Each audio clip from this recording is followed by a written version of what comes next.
Hi everyone, this is Aman Tilak from AIMS Delhi. Today I have with me my बच्चा Shoaib Aftab, rank 1 NEET 2020।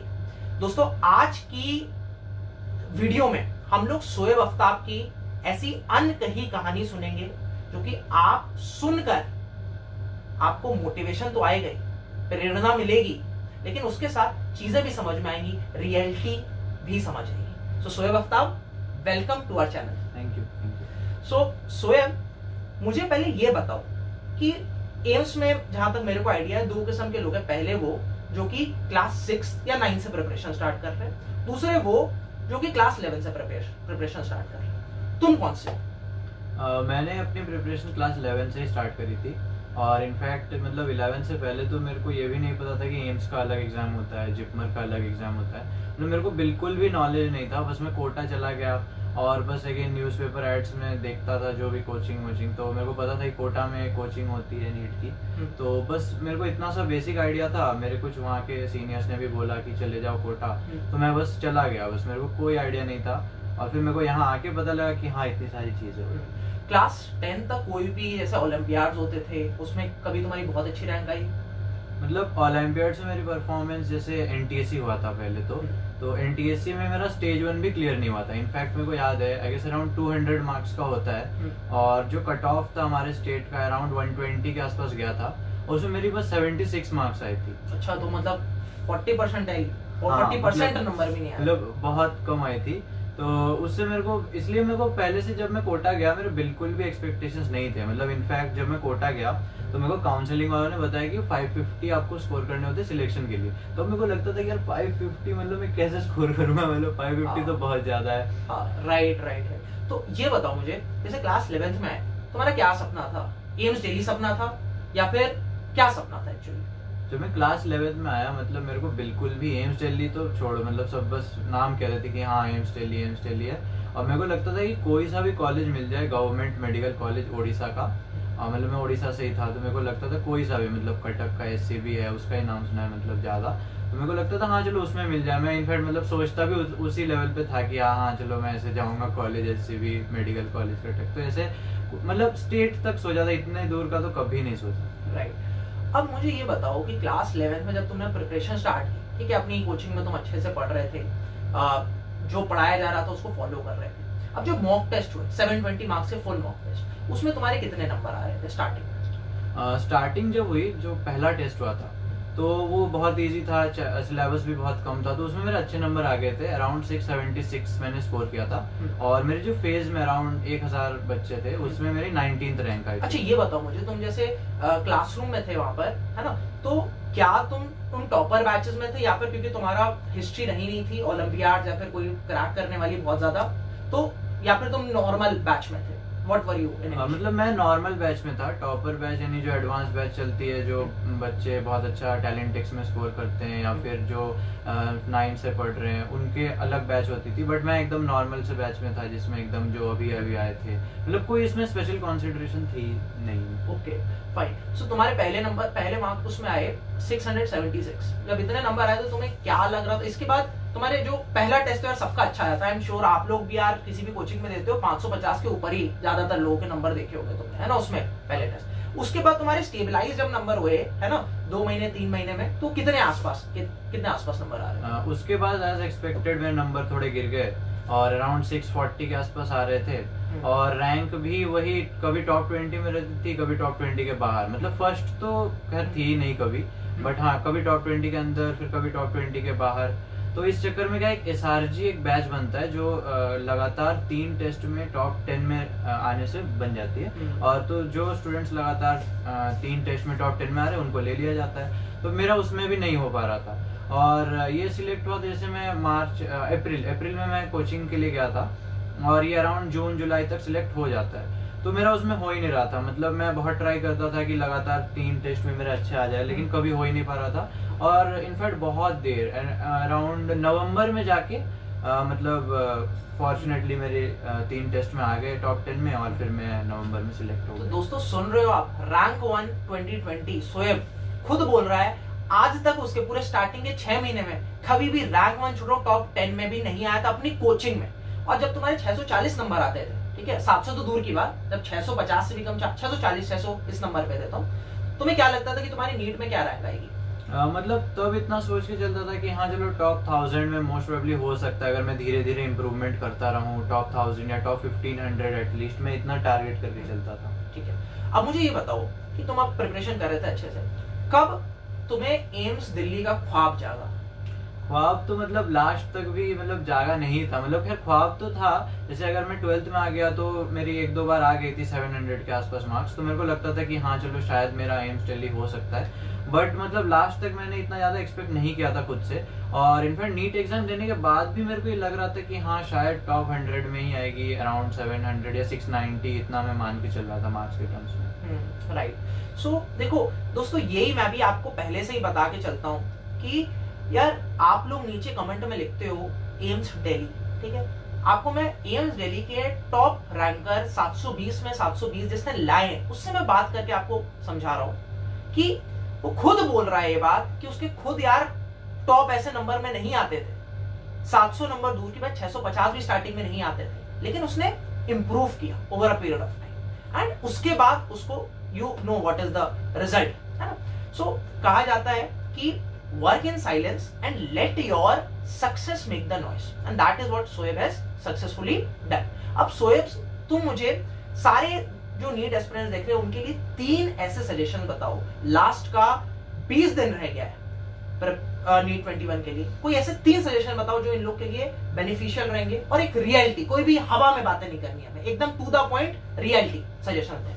तो I guess मेरा जो पहला suggestion है वो यही है कि आप खुद से बहुत ज़्यादा एक्सपेक्टेशंस मत रखें, क्योंकि जैसे मेरी जो आईसीएसई में परसेंट आई थी वो अराउंड 96.8 थी, बट फिर भी मेरे को ये लगता था कि यार पता नहीं, ये तो बोर्ड के मार्क्स है, बोर्ड का वैसे भी आपको पता है बोर्ड का नीट के साथ ज़्यादा कोरिलेशन होता नहीं है, ठीक है।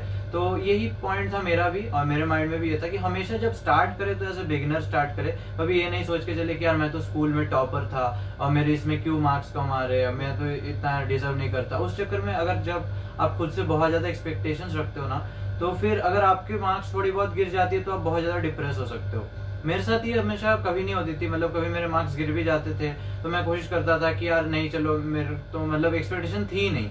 तो जब एक्सपेक्टेशन ज्यादा खुद से नहीं रखोगे, मतलब थोड़ा सा तो रख सकते हो, ऐसा भी नहीं है कि बहुत कम, बट फिर भी बहुत कुछ लोग क्या करते हैं, मतलब मोस्टली जो होते हैं, जो लोग कोचिंग वगैरह करते हैं वो स्कूल में अच्छा कर रहे होते हैं, और फिर जब वो देखते हैं नीट में या मॉक टेस्ट में उनके स्कोर्स कम आ रहे हैं, कोचिंग्स में उनके स्कोर कम आ रहे हैं, तो वो बहुत ज्यादा डिप्रेस्ड हो जाते हैं। और इससे क्या होता है कि जो लोग बहुत अच्छा कर रहे होते हैं स्कूल में, बट फिर उनका नीट में कुछ अच्छा नहीं हो पाता है। तो कुछ भी अगर आप स्टार्ट करते हो उसको एज ए बिगिनर स्टार्ट करो, हमेशा मतलब एकदम ग्राउंड लेवल पे स्टार्ट करो, कभी ये माइंड में मत रखो ही मत कि यार मैं इतना टैलेंटेड हूँ, मैं इतना तेज हूँ, ठीक है।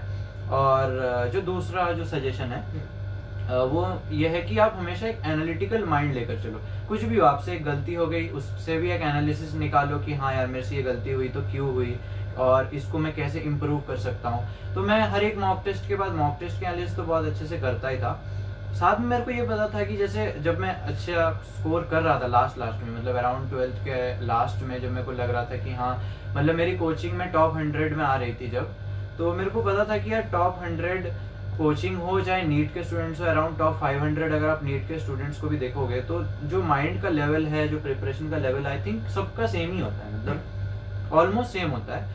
तो जो कुछ भी चीज होगी, बहुत छोटे छोटे पॉइंट्स होंगे जो सारे डिस्टिंग्विशिंग फैक्टर्स होंगे, और आई गेस अगर आपका एनालिटिकल माइंड है, जैसे मैंने ये फिगर आउट कर लिया था लास्ट तक कि क्या पढ़ना है मेरे को और क्या छोड़ना है, ठीक है।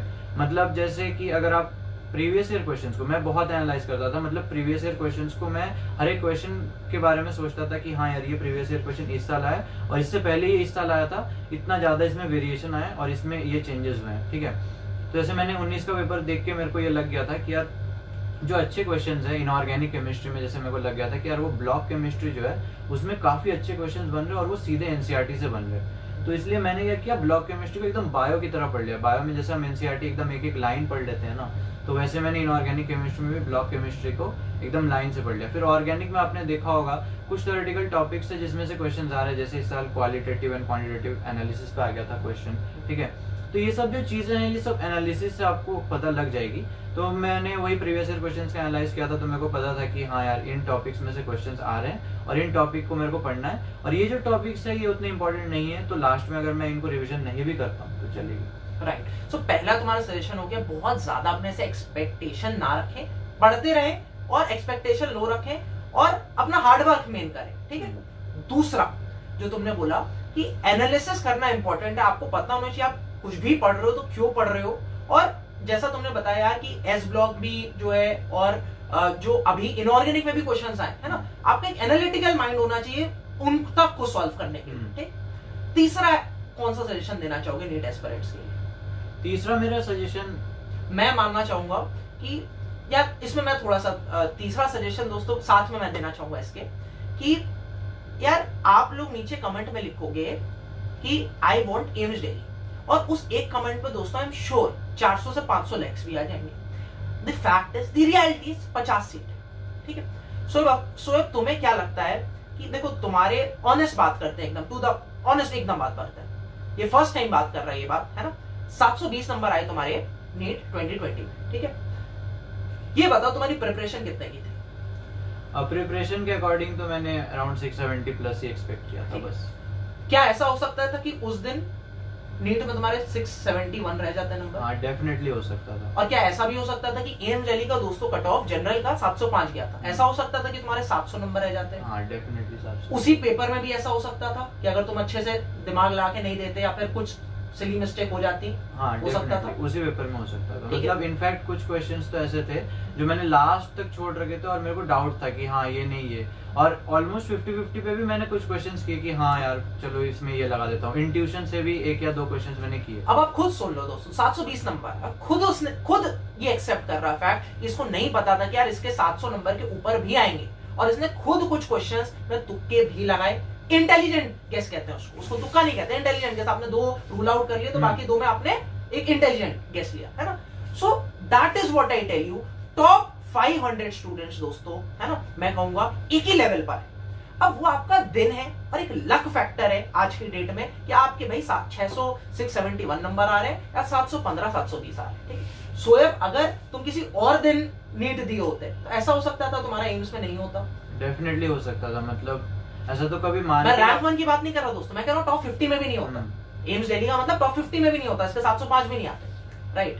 सो that is what you have to understand. आपको अपनी मेहनत करनी है और इन 670 प्लस वाले जो क्राइटेरिया है कि भाई आपको अपने ऊपर कॉन्फिडेंस होना चाहिए 670 के ऊपर मेरा आए, उसके बाद भगवान भरोसे, आपका दिन भरोसे, आपका उस दिन कैसा माइंडसेट चल रहा था, कैसा आप अपना एनालिटिकल माइंड जो तुमने बोला वो कैसे अप्लाई कर पाए। उस दिन तुमने मेहनत की अपना एनालिटिकल माइंड बनाने के लिए, लेकिन उस दिन क्या तुम एग्जामिनर का माइंडसेट समझ पाए कुछ कंट्रोवर्शियल क्वेश्चंस पे, उस पर डिपेंड करेगा कि आपके क्या 700 के ऊपर नंबर आएंगे या नहीं आएंगे। दैट इज व्हाट आई से टू यू, ठीक है। तो नीचे आई एम श्योर आप सबका, बहुत लोगों का ड्रीम है कि एम्स दिल्ली आओ, लेकिन उसके लिए मेहनत करो। मेहनत से मेरा मतलब है आप डिजर्विंग बनो। डिजर्विंग किसके लायक बनो? 670 प्लस जैसा सोएब ने बनाया उसके लिए बनो। उसके बाद छोड़ दो, उसके बाद आप ये समझ लो आपके दिन पर होगा कि आपको कितने नंबर नीट में आते हैं, ठीक है। So this was all for this session. सारे चैप्टर वाइज टेस्ट मेरे टेलीग्राम चैनल पर अपलोडेड हैं। मिनी टेस्ट 1 आवर टेस्ट हम लोग कंडक्ट कर रहे हैं। आई एम श्योर आप लोग अवगत हैं, और डिस्क्रिप्शन में इंपॉर्टेंट लिंक है। एक लास्ट क्वेश्चन मुझे सोएब से पूछना था, काफी इंटरेस्टिंग था, मैं बात कर रहा था कि आप लोग सोच रहे होंगे कि सोएब का फ्यूचर ड्रीम होगा कि कहीं सुपर स्पेशलिटी करके डॉक्टर बनने का, बहुत बड़ा, राइट। लेकिन Shoaib you tell the audience, क्या है तुम्हारा फ्यूचर प्लान्स क्या है? तो मैं जब 10th में था या 9th में था, स्टार्टिंग से मेरे को एंटरप्रेन्योरशिप का बहुत ज़्यादा इंटरेस्ट था। और गाइज यहाँ पे भी जब मैं आया तो मतलब मैंने बहुत से मेरे दोस्त थे और कुछ ऐसे भी दोस्त थे जो IIT दिल्ली में है अब, तो हम लोगों ने मिलकर एक इनिशिएटिव करने का सोचा था, और इनफैक्ट हम उस पर अभी काम भी कर रहे हैं। और वो इनिशिएटिव का नाम पुस्तकें है। तो उसमें हम ये करते हैं कि ये काइंड ऑफ एक यूज्ड बुक्स का एक OLX टाइप है। तो यूज्ड बुक्स का एक ऐप स्टोर है, तो आपको ऐप स्टोर पे भी मिल जाएगा पुस्तकें। आई गेस अराउंड 20,000 के आसपास डाउनलोड्स भी हो चुके हैं उसके। ग्रेट यार। Great, congratulations. Thank you. तो उसमें फीचर्स ये हैं कि जैसे OLX पे आपको क्या करना होता है, आपको ओनर के साथ नेगोशिएट करके आपके खुद उसके पास जाना पड़ता है, तो और फिर उसके बाद आप उससे बात करके ले लेते हो। बट यहाँ पे क्या है कि, और अगेन इसका मतलब मेन डिसएडवांटेज ये है कि आपको सिटी जो है सेम रखनी पड़ेगी। तो यहाँ पे ये है कि बहुत से ऐसे स्टूडेंट्स हैं ना जो कोटा में क्या करते हैं, अपने बुक्स को जब उनका काम खत्म हो जाता है, जब उनका सिलेक्शन हो जाता है, वो क्या करते हैं यूज्ड बुक स्टोर में मतलब बेच के चले आते हैं। तो वो जो बुक्स है वो अगेन कोटा में सर्कुलेट होती रहती है, बट हो सकता है कि उन बुक्स की जरूरत ऑल इंडिया में बहुत से लोगों को हो सकती है ना, और बहुत से ऐसे स्टूडेंट्स होंगे जो न्यू बुक्स को अफोर्ड नहीं कर पाते होंगे, तो उनके लिए ये एक नया सा ऐप है। और उसमें क्या है कि डायरेक्ट C2C यानी कस्टमर टू कस्टमर जो है आप नेगोशिएशंस कर सकते हैं, और नेगोशिएशन करके मतलब हमारी ही अगेन डिलीवरी पार्टनर से जो आपके घर से आपके बुक को लेगी और फिर जिनके यहाँ डिलीवर करनी है उनके वहाँ डिलीवर करवा देगी। तो ये गाइस इनिशिएटिव है हमारा। चलो ग्रेट टू नो शोएब यार। देखो यही मैं बोलता हूँ दोस्तों, पहले आप मेहनत करके अपना एक कॉलेज अचीव कर लो, उसके बाद आपको जो मन है, जिस चीजों में इंटरेस्ट है। कुछ बच्चे होते हैं जिनको गिटार बजाने में इंटरेस्ट होता है ना। कुछ बच्चे होते हैं जैसे तुम्हारे कि भाई तुम्हें एंटरप्रेन्योरशिप में इंटरेस्ट था, ठीक है। कुछ बच्चे होते हैं जिनको और सारे इंटरेस्ट होते हैं। दोस्तों सब आप परस्यू कर पाओगे, बट फर्स्ट क्रैक नीट अपनी लास्ट के टाइम में मेहनत से अच्छे से करो। हम लोग सब आपके साथ हैं, ऑनेस्ट सजेशंस आपको दे रहे हैं। Wish you all the very best. Subscribe कर लेना चैनल को, hit the bell icon so that you never miss an update, and wish you all the very best for your future. Me and Shoaib wish you all the best for NEET 2021. Bye bye. All the best. Thank you.